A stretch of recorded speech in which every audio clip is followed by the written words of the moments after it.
다리오가 자기의 뜻대로 고관 120명을 세워 전국을 통치하게 하고 또 그들 위에 총리 셋을 두었으니 다니엘이 그 중에 하나이라. 이는 고관들로 총리에게 자기의 직무를 보게 하게 하여 왕에게 손해가 없게 하려 함이었더라. 다니엘의 마음이 민첩하여 총리들과 고관들 위에 뛰어나므로 왕이 그를 세워 전국을 다스리게 하고자 한지라.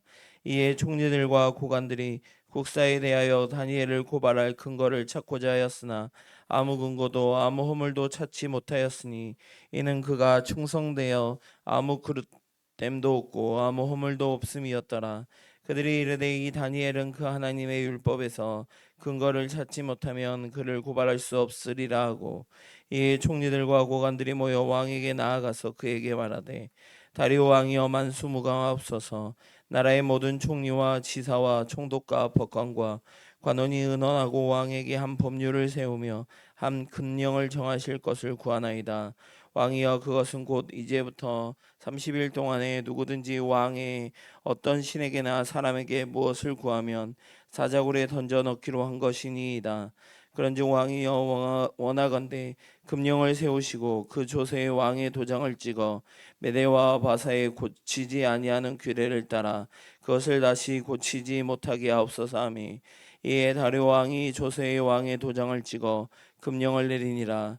다니엘이 이 조서에 왕의 도장이 찍힌 것을 알고도 자기 집에 돌아가서는 윗방을 올라가 예루살렘으로 향한 창문을 열고 전에 하던 대로 하루 3번씩 무릎을 꿇고 기도하여 그 하나님께 감사하였더라. 이상은 하나님의 말씀입니다. 아멘. 사랑하는 성도 여러분, 우리가 살고 있는 우리 현재 상황이 어려움과 또 여러 가지 문제들, 또 어떤 환경적으로도 좀 힘듦이 있습니다.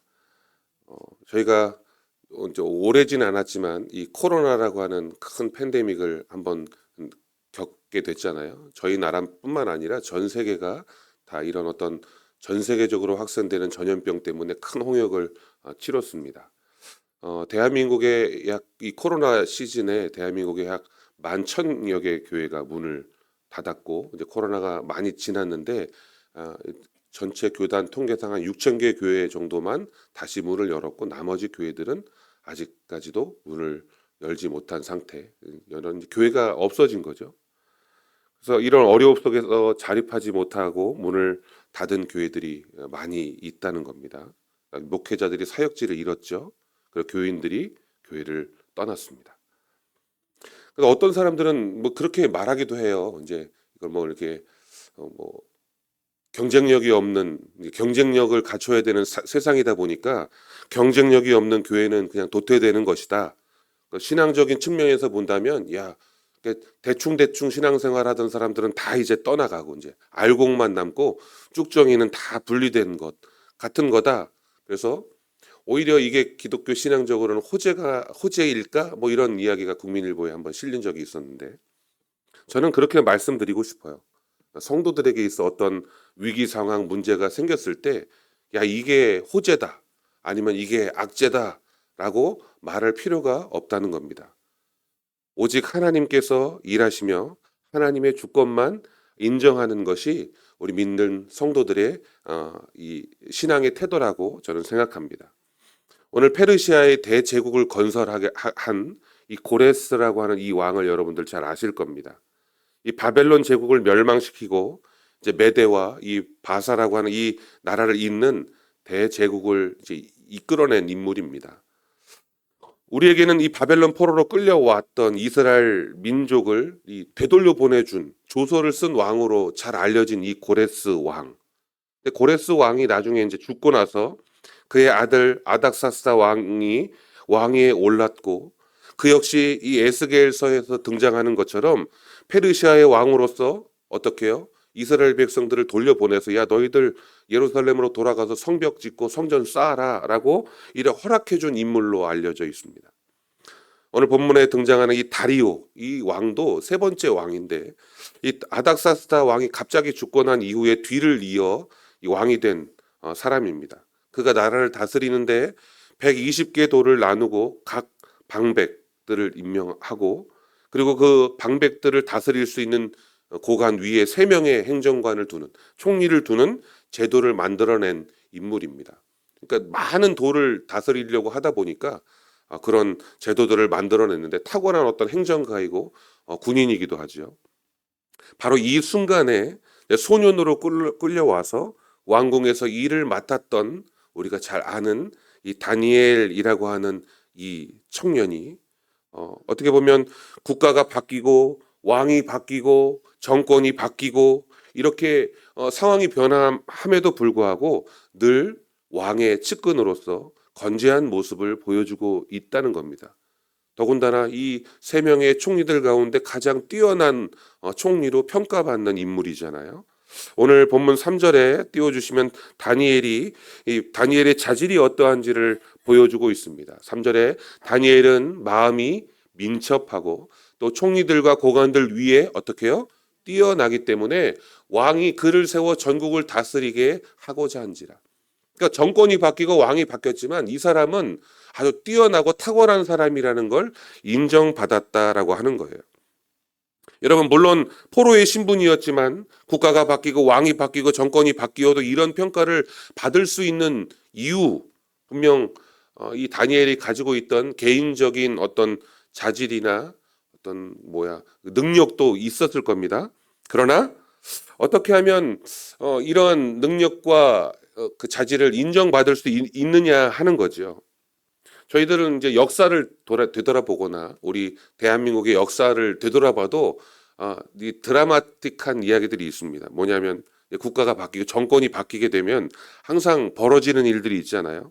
그러니까 우리 조선 왕조 실록이나 이런 데 보면 왕이 바뀌고 정권이 바뀌면 뭐가 뒤따르죠? 피해 숙청이 이게 뒤따르는 거예요. 네. 만약에 서자가 왕이 되고 나면 뭐 자신을 이렇게 반대하던 파들을 다 숙청하고 뭐 이런 일들이 우리 드라마에서 잘 봤던 것처럼 정권이 바뀌면 자신에게 충성된 사람만 남기고 그렇지 못한 사람들을 다 이렇게 처리하는 그런 일들이 벌어지는 게 어찌 보면 당연합니다. 그런데 다니엘은 그런 위기를 극복할 수 있었다라고 하는 거예요. 그 이유가, 그 원인이 무엇일까? 바로 그것은 다니엘은 어느 한쪽에도 치우치지 않고 늘 공명정대하게 일을 처리했을 것이다 라고 여겨집니다. 왕이 바뀌고 정권이 바뀌면 그 사람에 대하여 이렇게 마음을 맞추고 저 사람이 뭘 좋아할 것 같으니까 이렇게 해야지 저렇게 해야지 사람에게 집중하여 이렇게 행동하는 경우들이 많이 있습니다. 그러나 이 다니엘은 그렇지 않고 자기에게 맡겨진 일에 최선을 다하고 그리고 늘 거짓 없이 깨끗하고 정의롭게 오늘 말씀처럼 그렇게 처리했을 사람이라는 거죠. 그래서 그를 알고 있는 주변의 많은 방백들과 총리들조차 그에게 고발할 아무런 근거, 아무런 허물도 찾지 못했다라고 말합니다. 오늘 본문 4절입니다. 4절에 보면 이에 총리들과 고관들이 국사에 대하여 다니엘을 고발할 근거를 찾고자 하였으나 뭐라고 말합니까? 아무 근거, 아무 허물도 찾지 못하였으니 이는 그가 충성되어 아무 그릇됨도 없고 아무 허물도 없음이라 라고 성경은 말하고 있어요. 오히려 믿음을 가지고 있는 성도들이 더욱 신중해야 될 상황들이 있습니다. 그것은 뭐냐 하면 우리가 가지고 있는 신앙과 믿음의 신념을 더럽힐 수 있는 그런 삶의 행동들을 삼가해야 한다는 거죠.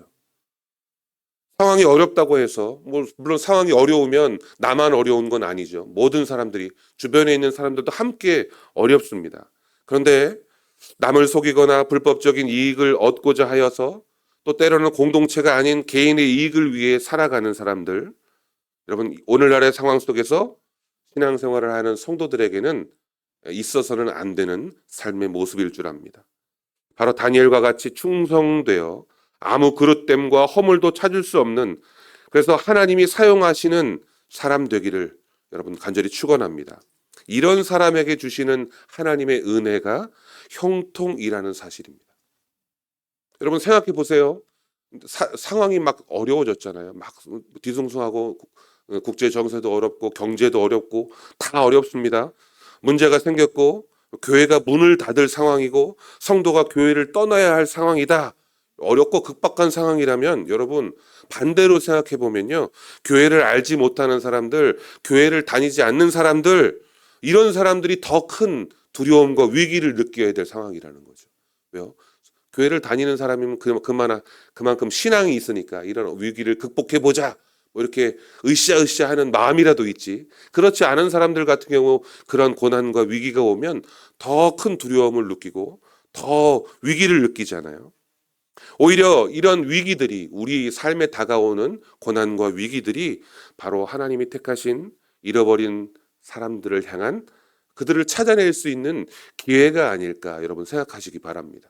오늘 다니엘을 통해서 왕뿐만 아니라 수많은 사람들, 다니엘을 알았던 수많은 사람들이 결국 여호와 하나님에 대하여 알게 되는 것이잖아요. 교회가 그리스도인들이 무언가를 시작하려고 할 때 여러분 사단은 잠자코 그걸 지켜보고만 있지는 않습니다. 왜냐하면 우리가 속한 이 시대는 영적 전쟁을 하고 있는 시대이기 때문이죠. 주님께서도 말씀하셨던 것처럼 우는 사자와 같이 우리를 집어삼키려고 하는 그런 시대가 바로 오늘날 우리가 살고 있는 시대입니다. 그러니까 하나님께서 다니엘에게 주신 어떤 이런 형통의 과정을 생각해 본다면 이 형통의 과정과 늘 함께 따라 병행하는 것, 바로 이 사단의 방해라는 거죠. 오늘 5절을 살펴보면 성경은 이렇게 기록하고 있습니다.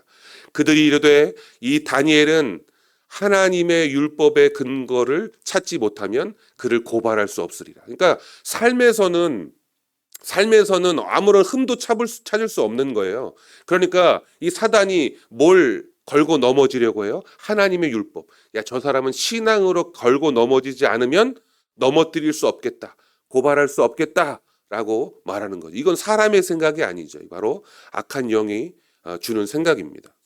바로 믿는 성도들에게 이런 은혜, 하나님이 주신 형통의 은혜를 회방하는 어떤 그런 수단으로 바로 우리 신앙 안에 문제를 만들어내려고 한다는 거죠. 악한 자들이 만들어내는 꾀가 무엇인지 한번 살펴볼까요?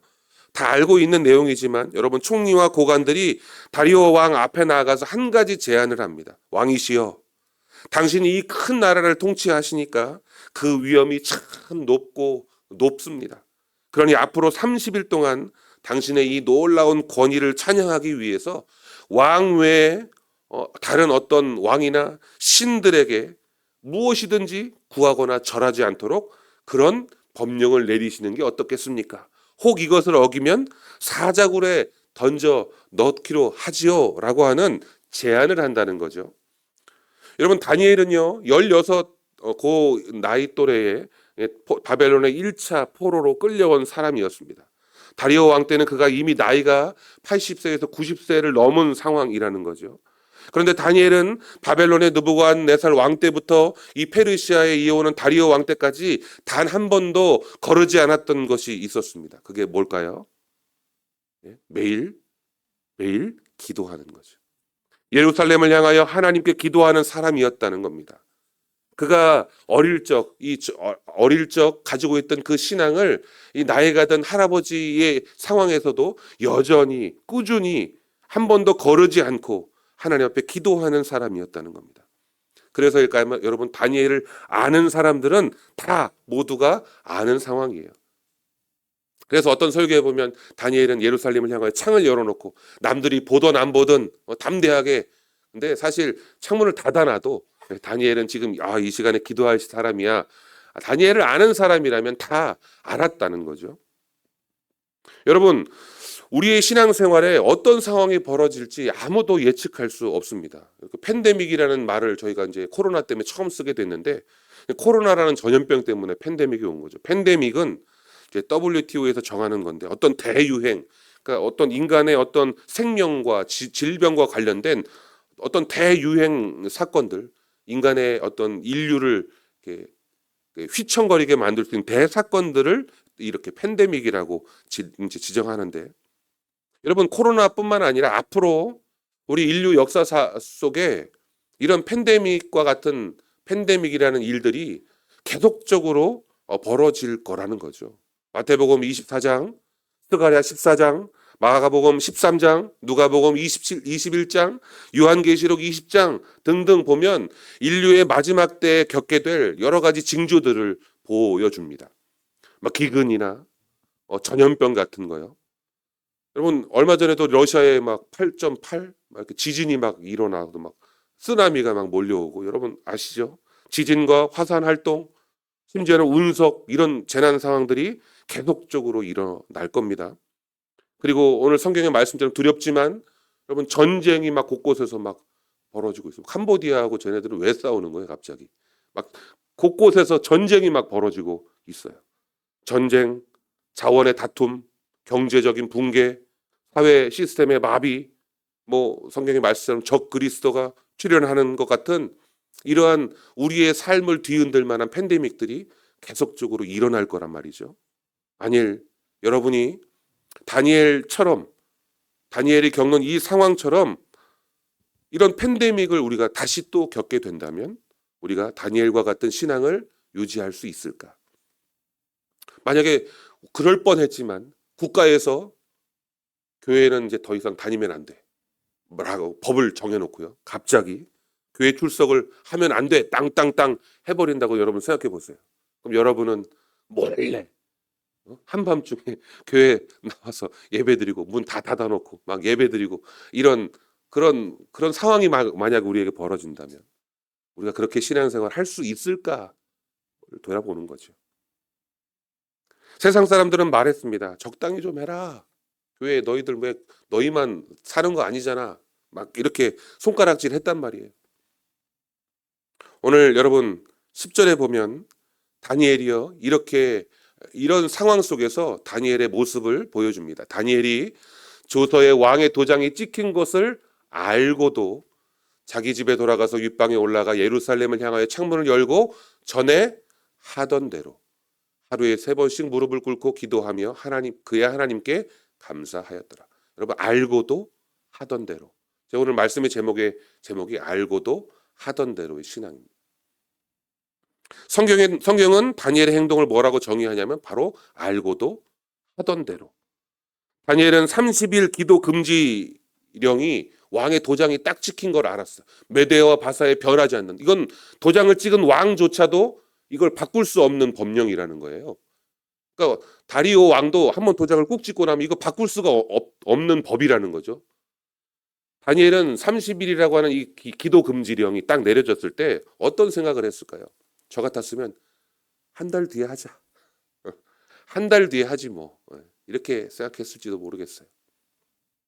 하지만 여러분 다니엘의 신앙을 지키고자 했던 그 모습, 어떠한 불이익이 오는 줄 알고도 자신이 포로로 끌려오기 전부터 어떻게 해요? 늘 하던 대로 여호와 하나님께 감사하는 것, 기도하는 것을 멈추지 않았다는 겁니다. 다니엘의 뛰어남, 성실함, 능력, 재능 뭐 이런 것이 다니엘의 인생의 호재가 아니라 오히려 그것이 그 뛰어남으로 말미암아 다른 사람들의 시기와 질투를 받아서 모함을 받는 악재가 되었잖아요. 그런데 반대로 다니엘이 늘 하던 대로 다니엘을 사자굴에 던져 넣게 된 그 악재라고 말하는 다니엘의 신앙의 습관, 신앙의 모습이 결국 어떻게 될까요, 여러분? 사자굴에서 구원함을 얻는 하나님의 평강, 하나님의 은혜가 된다는 사실입니다. 오늘 서두에서 말씀드린 것처럼 그리스도인들에게의 상황은 호재도 악재도 아니고 그냥 오직 여호와 하나님을 신뢰하기만 하면 그리고 하나님께서 역사하신다라고 말씀하시는 바로 그 주권을 인정하기만 한다는 사실을 사랑하는 성도 여러분들을 떠올리시기를 바랍니다. 우리는 사자굴에 던져진다라고 하는 이 상황을 우리 인생 끝났어. 이제 끝이야 라고 생각할 수도 있잖아요. 그런데 이 상황은 다니엘은 그렇게 생각하지 않았다는 겁니다. 여러분 이 상황을 보세요. 다니엘을 사랑하고 좋아했던 이 다리오 왕이요. 죽음을 막을 수 없어가지고 안타까워하는 다리오 왕의 모습이 잠깐 이제 뒷부분에 등장합니다. 여러분 다니엘은 이런 상황 속에서 자신의 행동을 부인하지 않고 그렇다고 누구를 원망하지도 않는 모습을 볼 수 있습니다. 오늘 본문에 읽지 않았지만 16절에 보면 다리오와 다니엘의 대화를 잠깐 엿볼 수 있습니다. 이에 왕이 명령하며 다니엘을 끌어다가 사자굴에 던져 넣는지라 왕이 다니엘에게 이르되 내가 항상 섬기는 너의 하나님이 너를 구원하시리라. 다리오 왕도 알고 있었던 거예요. 다니엘은 누구를 섬긴다는 걸? 그래요. 하나님을 섬긴다는 걸. 자신 밑에 있는 신하였던 다니엘이지만 이 다니엘이 자신을 섬기기에 앞서 누구를 더 먼저 섬긴다는 거요? 하나님을 섬긴다는 걸 다리오 왕도 인정한다는 거죠. 여러분, 이러한 모습들, 다리오 왕도 다니엘이 항상 여호와 하나님을 섬기고 있다는 사실을 알 정도라는 거죠. 저 여러분들이 그런 삶을 살고 있냐 물어보면 우리 앞집 사는 사람이 내가 교회 다니는 걸 알까요? 모를까요? 네? 교패가 붙어 있다고. 교패는 뭐 이사 가면 띄고 붙이고 하는 거니까. 우리 앞 사람이, 우리 위층 아랫집 사람이 함께 주차장에서 만나는 내 이웃들이 내가 교회 다니는 사람이라는 걸 알까? 내가 하나님을 믿고 있는 사람이라는 걸 알까라는 거죠. 나 교회 다닙니다. 명함 봐서 돌리는 그런 수준이 아니라면 그 사람들이 도대체 나를 보고 어떻게 하나님을 믿는 사람이다, 교회 다니는 사람이라는 걸 알 수 있을까요? 여러분, 그건 우리의 말과 행동에서, 우리의 삶에서 드러나는 겁니다. 어떻게 하면 드러날 수 있을까요? 따라해 보십시오. 알고도 하던 대로. 바로 이 신앙을 우리의 삶 속에 가지고 있을 때 여러분 세상 사람들이 알아준다는 거죠. 야, 저 사람은 교회 다니는 사람이야. 술자리 같은데 뭐 부르지 마. 와도 안 마실 사람이야. 야, 저 사람은 일요일이면 교회 가는 사람이야. 그러니까 일요일에 뭐 이 약속 잡지 마. 아예 뭐 세상 사람들이 그렇게 어떻게 해요? 인정하게끔 하는 삶. 바로 그런 삶을 사는 게 오늘 다니엘과 같은 삶을 살아낸 모습이라고 할 수 있지 않을까요? 여러분 7절에 나라의 모든 총리와 지사와 총독과 법관과 관원들이 의논했다고 기록합니다. 뭐 하려고? 다니엘 어떻게 올가매려고. 다리오 왕은 해가 질 때까지 입씨름했어요. 이 사람들하고. 아니야. 다니엘을 그렇다고 해서 다니엘을 집어넣어야 돼? 다니엘은 뭐 이렇게 서로 다니엘을 어떻게 해보겠다고 하는 입장과 다니엘을 구해보자고 하는 입장이 하루 종일 의논했다는 겁니다. 결국 그들의 뜻대로 어떻게 해요? 악한 자들의 뜻대로 다니엘을 사자굴에 던져 넣습니다. 잠깐의 잘못된 선택과 결정이 우리의 신앙에 큰 문제를 발생할 수 있다는 사실, 다리오가 좀 더 깊이 생각했더라면 어땠을까 하는 아쉬움도 있지요. 이 정도면 괜찮겠지, 하루 정도쯤이면 괜찮겠지, 나 하나쯤이면 괜찮겠지. 삶에서 무언가를 결정하려고 할 때 여러분 신중하시기를 바랍니다.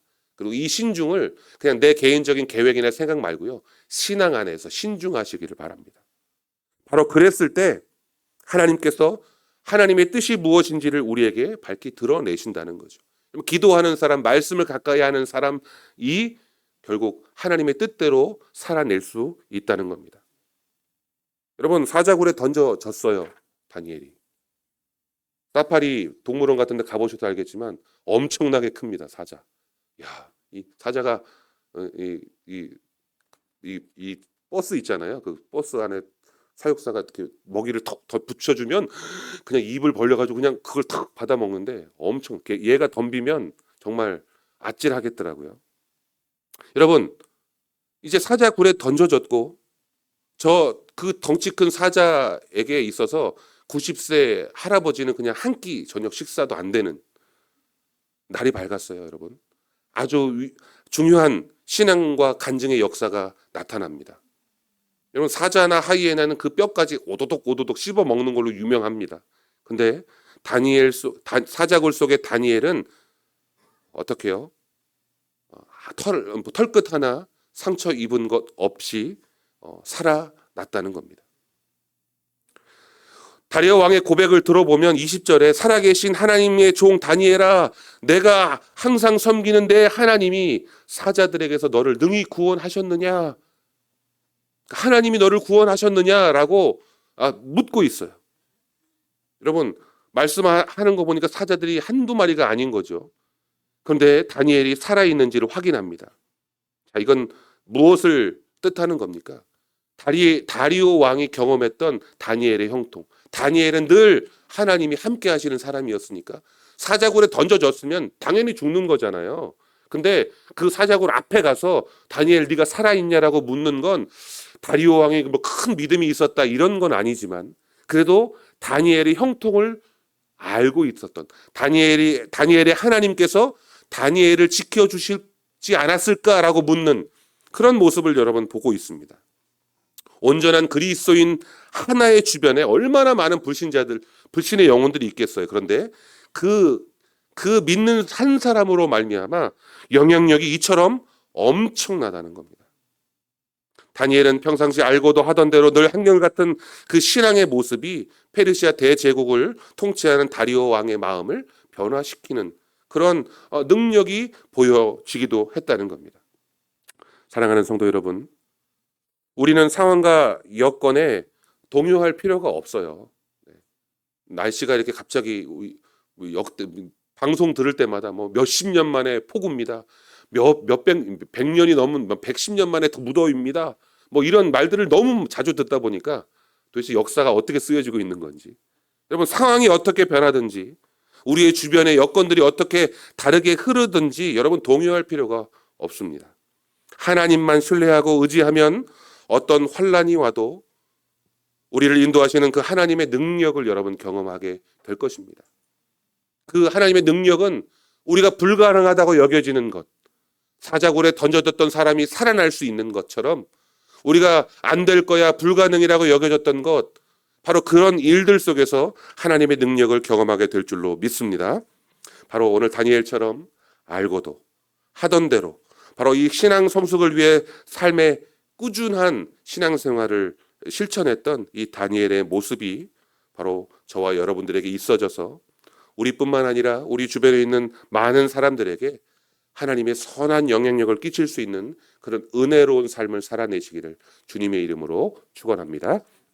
기도하겠습니다.